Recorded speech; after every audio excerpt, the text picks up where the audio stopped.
Hello mga kabayan! Ito na po ang ating mga pagkain ngayong araw na ito. Ito ang tawag ay matchbus na laham. Yan, so yummy. Matchbus laham, Arabic food.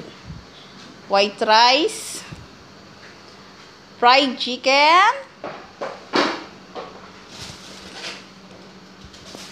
at ito yung ating tandoori chicken. Yan, ang buttered shrimp. Creamy rice with chicken. And yan po ang ating salad. Yun. Yogurt na may cucumber. Yan po. Isang araw lang po yan. Lalo na pag Biyernes, marami-rami kaming ginagawa.